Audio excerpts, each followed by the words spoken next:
Olha, a gente de volta aqui no Expressão pela nossa PLP TV. Bom, gente, para falar sobre a presença do cordel na dramaturgia brasileira, livro, olha aqui, do Lindolfo Amaral, ninguém melhor que o próprio para falar sobre o lançamento do seu livro. Vamos conferir. A presença do cordel na dramaturgia brasileira é fruto do meu trabalho em doutoramento na Universidade Federal da Bahia. O projeto gráfico é de Germana Gonçalves. A revisão é de Antônio Alves do Amaral. Este trabalho, que está sendo lançado pela Lei Aldir Blanc, edital Janelas para as Artes da Funcaju, tem uma longa caminhada. Eu comecei a pesquisar o cordel no teatro brasileiro em 1983, ao lado do meu querido amigo e ator Mariano Antônio. No Dia Internacional do Teatro, 27 de março de 2021, às 16h30, lanço esse trabalho que para mim representa parte da minha vida. Olha aí, que bom, né? E lançamento no Dia do Teatro, 27 de março. Coisa boa. Bom, gente, a partir de agora, a gente vai mostrar um documentário, Aurora, Memórias de uma Rua. Mas antes de mostrarmos o documentário, vamos ouvir um pouco a palavra do seu diretor sobre este projeto e sobre a história desse documentário. Sérgio Borges. Pois é, Pascoal. Primeiro eu quero agradecer o convite para participar do seu programa, né? E falar um pouco do meu projeto Aurora, Memórias de uma Rua, né? Foi um projeto que inicialmente surgiu a partir de um ensaio, né? De um trabalho acadêmico, e que eu transformei em um roteiro. O ano passado, com o edital da Lei Aldir Blanc, surgiu essa oportunidade através da FUNCAP, né? Então, quando nós fizemos o roteiro, todo o projeto de produção, direção, a nossa ideia era justamente mostrar o significado, né, da Rua da Aurora, da antiga Rua da Aurora, que muita gente não sabe que a Rua da Aurora é a Rua da Frente, né? Então o meu objetivo principal era mostrar o lado invisível da rua, né?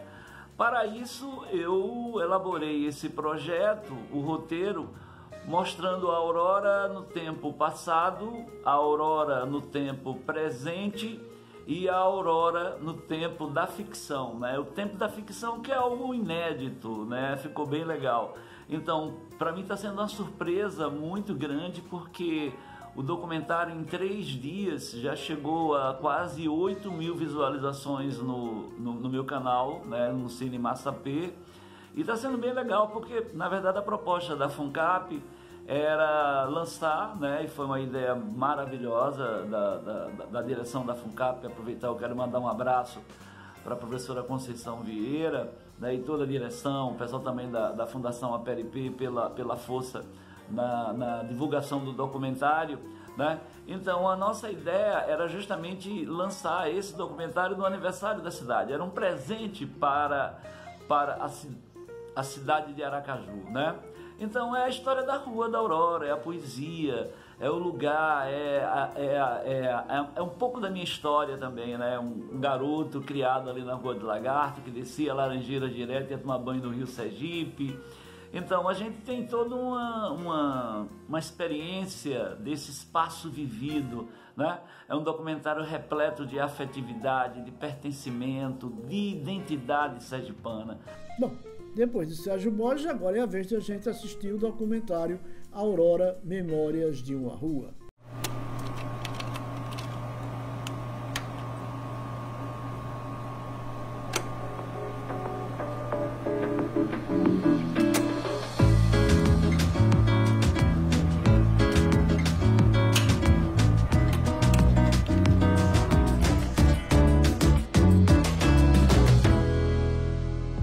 Rádio Comércio de Aracaju Limitada. Centro Aracaju, Sergipe. Bom dia, povo do Centro Comercial de Aracaju. Alô, você que circula pela Rua da Frente. Você sabia que no passado essa rua se chamava Rua da Aurora? Ela foi a inaugural. É uma rua elegante, vaidosa. É a Rua das Mansões, onde se vêem casarões antigos e onde o sol nasce primeiro. É a janela da cidade. É lá onde fica a Ponte do Imperador, o antigo Vaticano. E a Rua do Comércio, no passado, teve vários hotéis, bares e restaurantes. Assim como o Bar do Pinto, o Fãs, ponto de encontro dos intelectuais da época. E hoje é a rua de movimento das pessoas, dos ambulantes e dos vendedores. E pra gente homenagear essa rua, vamos ouvir a música pelo Thales Ferraz, do Alcides Melo, grande compositor sergipano. Confiram. Rádio Comércio. Rádio Comércio. Nas docas do porto, nas bocas de fumo, nos pratos dos dias, das feiras de cais, do beco dos cocos. O aracajuano cuidou de pôr uma frente à sua própria cidade. Imagina que beleza. Quem teve a preocupação de colocar uma frente na cidade? O aracajuano colocou uma frente na sua própria cidade. E viu como frente aquilo que está de cara com o rio, de frente para o mar. E por isso é que ela é a nossa sempre Rua da Frente. Falar da Rua da Aurora é falar do nascimento da capital de Sergipe. Quando a capital foi transferida em 1855 de São Cristóvão para aqui, Aracaju, o primeiro lugar a serem colocados os piquetes para a construção do projeto da capital, o engenheiro Pirro, ele bateu esses piquetes aqui na Rua da Aurora. A nossa primeira rua, a que está à frente, a que marca o limite entre a cidade e o que está fora. A nossa janela, o nosso porto, o nosso ponto de expectativa de contato com o mundo. A mentalidade médica da época era importante, uma cidade ter salubridade, e o outro problema era que o porto precisava dinamizar a economia da cidade. E a Rua da Aurora vai ter essas duas características que priorizam o seu nome, a Rua do Nascimento, do Alvorecer, Rua da Aurora. Isso é muito simbólico, é muito significativo que as cidades colocaram nas suas ruas, que eram as primeiras, as ruas que marcavam a fronteira inicial da cidade, o nome de Rua da Aurora, quer dizer, o local onde nasce o sol, o local onde as coisas todas começam. As ruas podem representar um resumo completo, e dizer resumo completo é extremamente interessante, mas uma síntese da própria cidade. E talvez nenhuma rua seja uma síntese do que seja Aracaju, do que a Rua da Aurora, a nossa Rua da Frente. É essa rua que começa o comércio de Aracaju. O comércio de lojas de importação e exportação, como os trapiches também, que eram armazéns que armazenavam mercadorias de exportação e importação. Os trapiches Brown, Aurora, Churam, Lima. Quem não lembra da Fonseca, o velho prédio da Fonseca? E aí vem todo o comércio, que hoje, inclusive, tem ali na frente de um ponto de ônibus, onde praticamente todas as pessoas que vão para os bairros ser distribuídas começam ali na Rua da Frente. E a intelectualidade se hospedava nos hotéis que foram instalados também na Rua da Aurora. No século XIX, os primeiros hotéis, os primeiros meios de hospedagem, como o Hotel Sul-Americano, o Hotel Brasil, o Hotel União.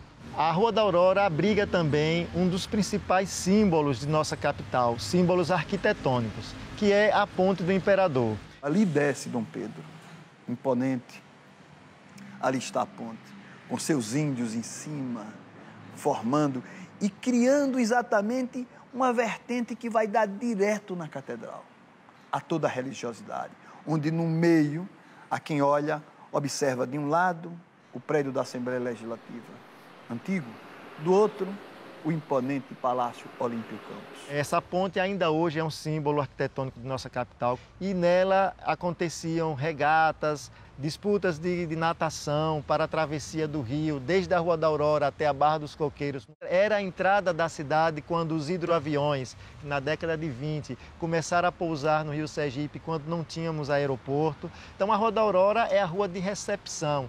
E é na Rua da Frente que todo 1º de janeiro nós temos a procissão de Bom Jesus dos Navegantes, tão bem retratada pelo nosso maior poeta musical, Alcides Mello. E falar da Rua da Aurora, da Rua da Frente. A gente vai desde a educação aos puteiros com o magistral nome de Vaticano. A partir de 1910, mais ou menos, esses laços se estreitam das pessoas com o rio. Quando surgem também os primeiros clubes de remo, e aí o rio começa a ter essa outra função, né? Não só portuária, não só comercial, mas também de lazer e de esporte. No estuário do Rio Sergipe, frequentemente se ouvia o apito rouco dos navios Itaçuce, Itaquera, Aníbal Benévolo, Baipendi, Murtinho, Comandante Capela, Comandante Alcides e tantos outros que ancoravam na velha ponte do Lima, trazendo para Sergipe mercadorias e passageiros. No primeiro dia de janeiro, tem lugar a procissão do Bom Jesus dos Navegantes, todos embandeirados. Nesse dia, a população da cidade vestia roupa nova. No início do século XX, a cidade precisava de um meio de transporte urbano. E o primeiro meio de transporte urbano coletivo foram os bondinhos. E a Rua da Aurora fazia essa comunicação dos troncos urbanos. Então, é uma rua importante até para a mobilidade urbana dos aracajuanos. Eu acredito que em algum momento a janela das cidades eram as suas ruas da Aurora. A janela de Aracaju foi a Rua da Frente em algum momento. Era por ali que chegavam notícias, era por ali que nós esperávamos o contato com o mundo, com o que estava além da cidade. Então, a Rua da Aurora sempre terá esse sentido de ser a nossa janela para o mundo. É ali que ficou o Diário de Aracaju, dos diários associados, e a Gazeta de Sergipe, que bela Gazeta, que começou como Gazeta Socialista de Orlando Dantas, a maior escola do jornalismo sergipano.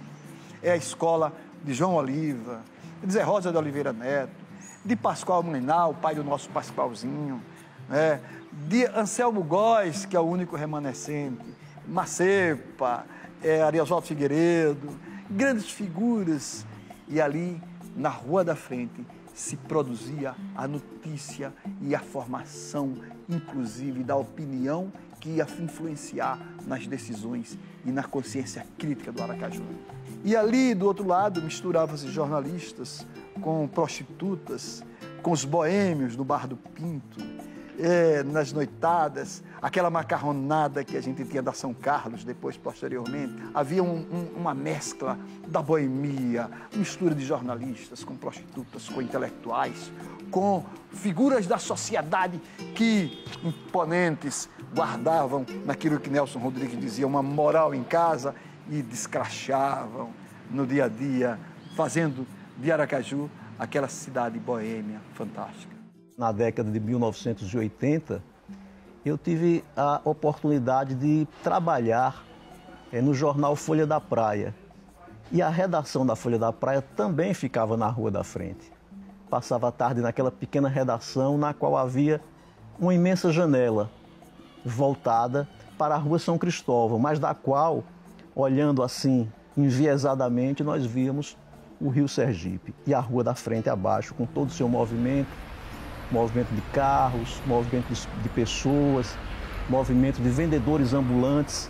Bom, do ponto de vista geográfico, tem uma outra característica também que é levantada por um geógrafo muito importante brasileiro, que é o Rogério Hasbert, em que ele fala sobre a questão do mito das desterritorializações. E ele aborda nessa questão a função da cidade em diferentes momentos de um mesmo dia. Então, por exemplo, de manhã, na Rua da Aurora, você tem um funcionamento basicamente comercial. Então, você tem as pessoas que passam, né, com os fluxos de carro ali, de transporte coletivo, transporte público, mas muito voltado apenas para o comércio. E quando essa cidade ela desliga às 6 horas da tarde, quando acaba o horário comercial, surge uma nova cidade. À noite, dentro desse espaço da Rua da Aurora, tem uma outra funcionalidade, né? E aí é que surge, né, uma cidade diferente, né? Uma cidade voltada para a prostituição, uma cidade que é voltada para os moradores de rua, né? Então, é muito interessante identificar na Rua da Aurora essas territorializações diferentes ao longo de um dia. A Rua da Frente ela começou a virar um ponto de prostituição, né? Onde as travestis elas vão lá, batalham dela e tal. A gente lá na redação brincava que ia prejudicar o trabalho das meninas, porque as pessoas iam começar a ficar constrangidas de parar na esquina ali onde elas faziam ponto, que era justamente a nossa esquina. Por questões óbvias, né? Porque ia ser visto e tal, tem essa coisa toda. E eu vi muita coisa, assim, de cliente que não queria pagar o programa, delas brigando entre si, enfim. É um pedaço da cidade que tem esse lado B. Rua da Frente. Digam às boas famílias do ramo. Digam aos padres desconfiados. Digam aos soldados de prontidão que a Rua da Frente está isenta de todos os pecados, pois o rio que acaricia sua calçada levou-os para o enorme perdão do mar. Na literatura nacional, podemos citar o Jorge Amado, a obra Teresa Batista Cansada de Guerra, um dos seus principais romances, trata da Rua da Aurora. A presença da Rua da Aurora é marcante nesse romance, porque é na Rua da Aurora que fica o cabaré onde Teresa Batista é contratada, no Vaticano, que era um prédio, ainda existe, um prédio antigo ali próximo à região do Porto e dos Mercados. Veja que coisa incrível. O Vaticano foi construído em outro sentido. Parecia realmente, tinha um formato meio parecido, a ideia, alguém pensou que era a ideia do Vaticano, o próprio Vaticano onde estava o Papa. E entre o sagrado e o profano, surgem os cabarés. Tonho do Mira, Paris Alegre, Mãezinha Golden Show. Quando a novela das 8 vai na metade, aquele perfume irritante toma conta de tudo. Algum comentário breve sobre grana e contas a pagar, senão um "tô indo", prontamente rebatido com um "tá". Um simples olhar. Eis o gesto definitivamente banido na convivência dos dois. Aprenderam a dizer somente o necessário naquele balé de silêncios. De vez em quando, olha de través. A saia cada vez mais curta, a blusa cada vez mais cavada, os lábios cada vez mais pintados. Esse menino assim, meu Deus, disputando ponto, enfrentando a polícia, o ventinho frio nas noites da Rua da Frente e usando Solange como nome de guerra. Tenha piedade dele, Senhor. E ali, abaixo do edifício Oviedo Teixeira, né, um edifício que fica de frente para o Rio Sergipe, na Rua da Frente, existia o bar e restaurante Fãs, né, que depois foi imortalizado na música de Ismar Barreto. À noite eu vou lá no Fãs tomar chopp com o Pascoal. Então era um ponto de encontro de jornalistas e de intelectuais, de professores, enfim, dessas pessoas que são identificadas assim genericamente como formadores de opinião. Das docas do porto, nas bocas de fumo, nos pratos do dia das feiras de cais. Do Beco dos Cocos à Ponte do Lima, nos mictórios, nos cabarés. Um cheiro de povo se gruda aos corpos das prostitutas, das verdureiras, dos biscateiros e carregadores, dos camelôs, da mendicância. E os pombos brancos são meus irmãos. Onde eles dormem, eu adormeço. Os andarilhos da Ivo do Prado eram seres andantes de rua que circulavam pela Rua da Frente, para cima e para baixo, carregando o mundo de cobertores, latas de leite ninho, diários de anotações, jornais, revistas, com a pecha de doentes mentais, sem o cheiro dos banhos, maltrapilho, dormindo nas pracinhas em frente ao Clube Sergipe, dia e noite e dia.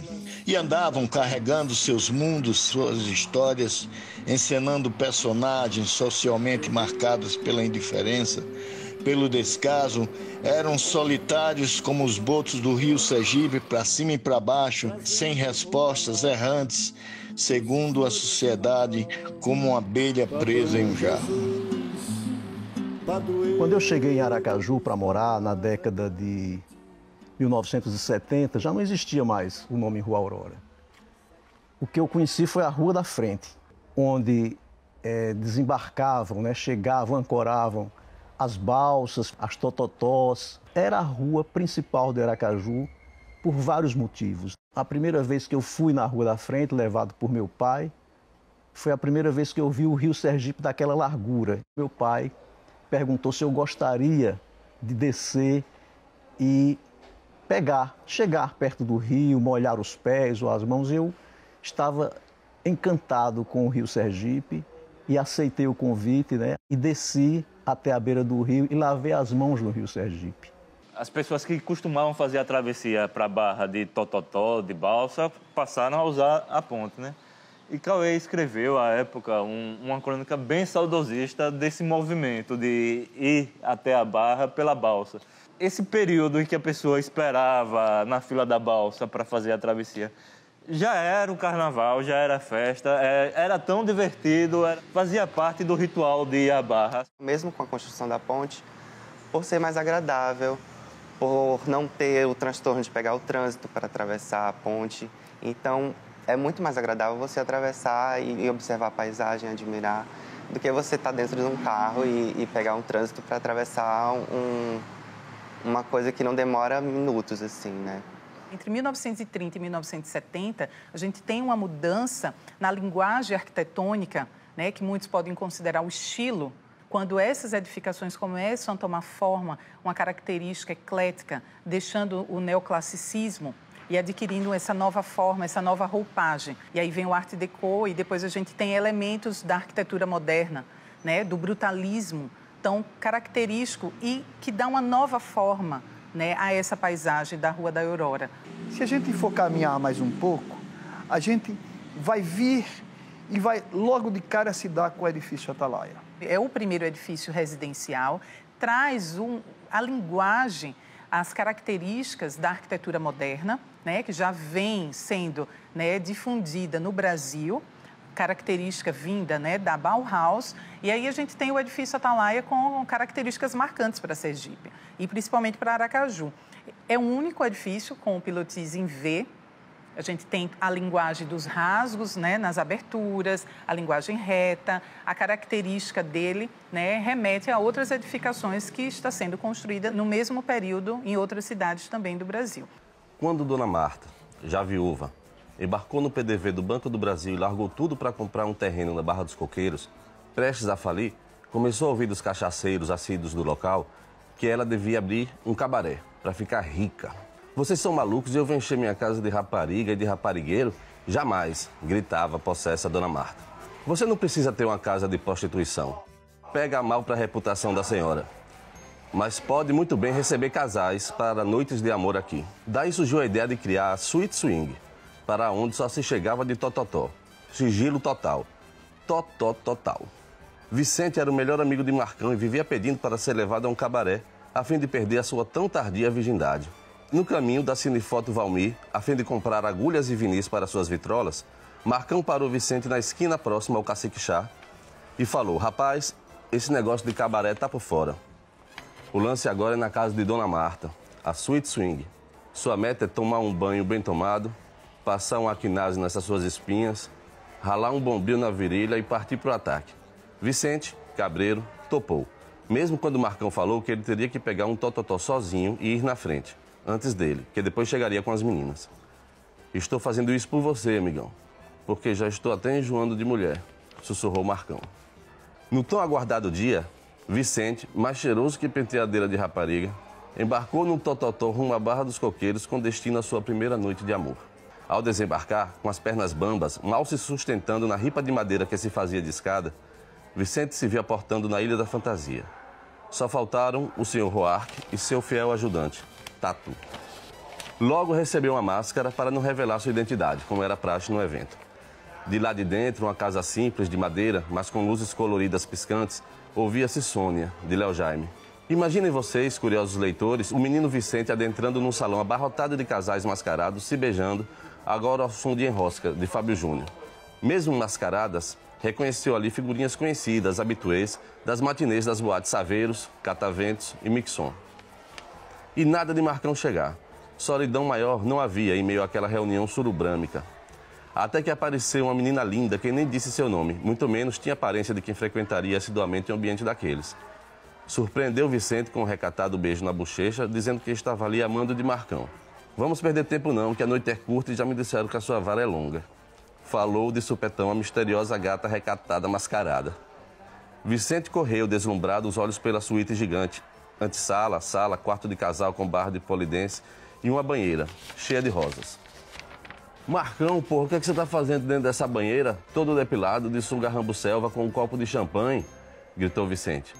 Ô, papai, minha parceira não topou vir e pensei que a gente poderia fazer uma festinha a três, uma homenagem a Troar, como diria o Cyrano de Bergerac. E vou falar uma coisa pra você que eu nunca falei, acho você um pitelzinho. Vamos curtir a vida, brother, disse Marcão, exalando tesão na banheira do amor.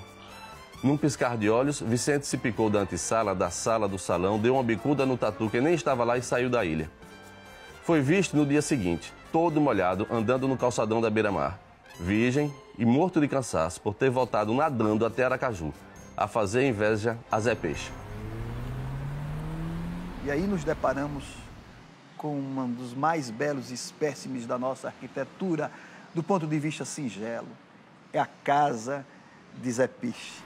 E Zé Peixe representa o guardião do rio. É talvez o maior personagem da Rua da Frente. O guardião maior da Rua da Frente, o nosso Zé Peixe. Outro símbolo forte para mim da Rua da Frente é o navio H. Dantas. Aquele monumento de ferro parado ali, né, no tempo. E que as pessoas hoje talvez já nem se lembrem mais que existia um navio que fazia parte, efetivamente, da paisagem, né? Me marcou muito a imagem do navio H. Dantas, né? Tanto é que eu fiz questão de transformar ele numa serigrafia.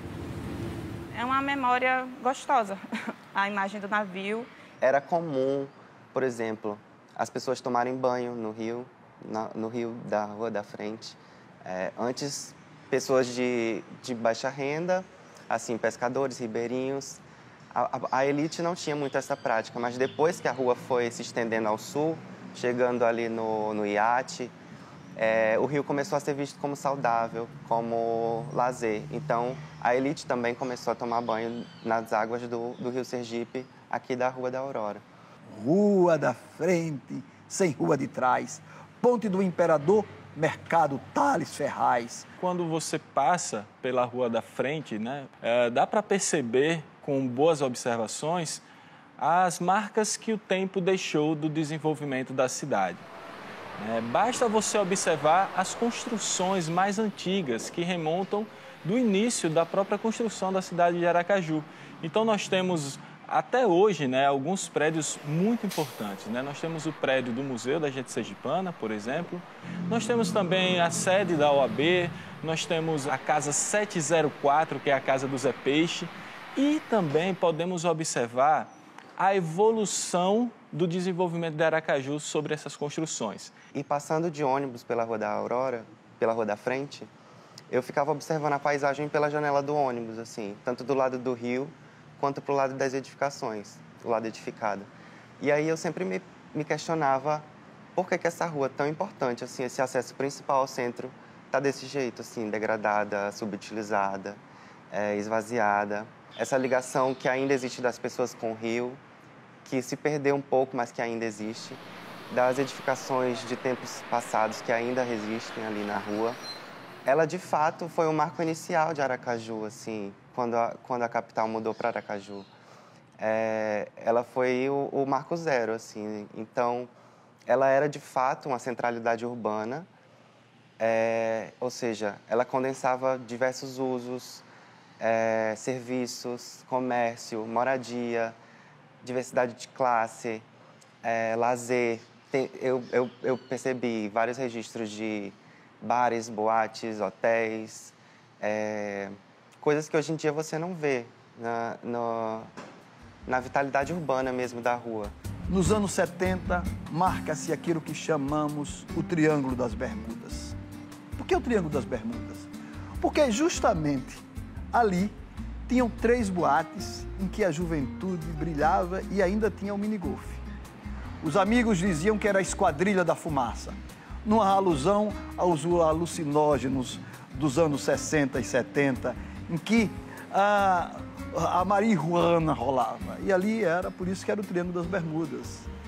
É ali que tem um obelisco, em homenagem a Inácio Barbosa, que uma vez do alto da colina do Santo Antônio divisou essa cidade e imaginou sonhos utópicos para construir Aracaju. Exatamente é na Rua da Frente que está enterrado o nosso fundador. Onde hoje está o prédio da OAB, nós tínhamos a imponente casa da Hollenberg. Ao lado, um gaúcho que aqui aportou criou um mini-golf, que eram canaletas, eu joguei muito, em que a gente comprava os bastões, alugava naquele momento, e com as bolinhas jogava golfe, literalmente jogava golfe. Ouvíamos Caetano Veloso com Epsilon Way, com o disco Transa, Triste Baia, as noitadas, a Juventude Dourada, esquentávamos os tamborins, por assim dizer, antes de ir para a boate no minigolf. Quando você passa por ela desde seu início até chegar à zona ali do bairro 13 de Julho, se percebe grandes diferenciações dentro do próprio espaço. Ali pulsava os estudantes embaixo das mangueiras, observando o rio, belíssimo, na velha Faculdade de Direito. Mas não só isso, passa um pouco o Colégio de Salvador, que era também a área da educação, antes o Colégio Brasília.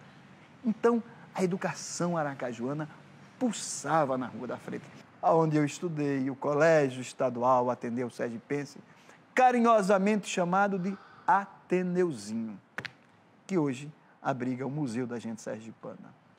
E essa rua não parou. Do outro lado, no lance bacana do Exideda, se constrói o monumento ao nosso folclore. E ali tem a chegança, o cacumbi, a gente tem o lambe sujo, o reisado e todas as figuras que têm a marca própria da sergipanidade, imponente no Rio, de volta para a Rua da Frente, aonde vamos todos nós, sergipanos e turistas, reverenciar o nosso folclore. Aonde? Na Rua da Aurora. Então, era uma rua de vitalidade urbana, para além do horário comercial. Então, hoje em dia, o movimento ainda existe, mas são pessoas de uma classe mais baixa e talvez por isso o poder público não tem o mesmo olhar que tem para a Zona Sul, digamos assim. Eu percebi que, a partir de um momento, a cidade começou a dar as costas para esse rio. Foi se esvaziando aos poucos, né? Até chegar nesse estado como está hoje, de preservação precária e desvalorizada. Um lugar de tanta história e de tanta importância para a cidade. Uma coisa que eu acho muito importante, a partir do momento que a gente fala o que preservar, como preservar, é você pertencer àquilo, ou você se fazer dono ou presente. A Rua da Frente, a antiga Rua da Aurora, também é minha. Ela tem o nosso reconhecimento como cidadãos, como aracajuanos, como sergipanos. Faz parte da configuração urbana inicial da cidade, dessa formação da centralidade urbana. A partir desse centro, a cidade ela começa a ter forma. Talvez hoje, além do patrimônio edificado, a imaterialidade é preservada também. A história, né, os causos. Então, nós temos a obrigação de preservá-las, porque a rua é minha e é sua também. O meu convívio mais cotidiano com essa paisagem, né? Ele se deu a partir do momento em que eu ingressei no Jornal do Dia. A primeira sede do Jornal do Dia era na esquina da Rua Estância com a Rua da Frente, né? Justamente na casa onde João Baldo morou durante um tempo, quando passou por aqui. Já tem a casa em si já tem essa áurea, né? Um lugar onde João Baldo morou não é qualquer lugar. E tem um varandão na frente do prédio, que está decrépito, está uma ruína e tal, que dá de frente para o rio, né? O horizonte aberto à vista. Eu comecei a notar como era bonito isso aqui, a partir do momento que acho que foi o Silvio Tendler que veio lançar um documentário aqui e tal. E conversando com ele na varanda do prédio e tal, ele estava extasiado, impressionado, muito impressionado com a luz, com o horizonte aberto e tal. E, de fato, é muito bonito. Eu comecei a observar isso com esses olhos, né, de um estrangeiro, de uma pessoa que veio de fora e tal. Liberdade e emancipação foi quando eu cheguei e sentei aí na balaustrada, não é? Como é bonito, né, a vista do rio, você ter o rio beirando a cidade. Ele é tão próximo, né? A gente está passando ali, literalmente, na beira do rio. Você vivendo na cidade, é natural para você aquilo ali. Você não tem esse impressionamento. Mas quando eu, mais velha, viajei para outros lugares, né? Quando cheguei aqui, que passei pela Rua da Frente, é a minha beleza, né? A nossa beleza, esse rio. É lindo. Essa é uma rua maravilhosa para se falar tanto. É lindo e de vez em quando dá para ver uns golfinhos. Nas docas do porto, nas bocas de fumo, nos pratos dos dias, das feiras de cais, do beco dos cocos, a ponte do Lima, nos mictórios, nos cabarés e os pombos brancos são meus irmãos. Onde eles dormem, eu adormeço.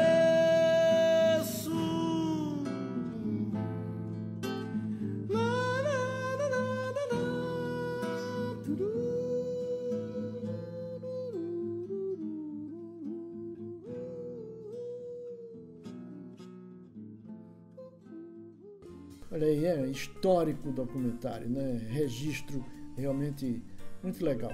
Bom, gente, no próximo bloco, Patrícia Polaine, Vozes da Restinga. A gente volta já já. Cultura é o que a gente faz. Expressão.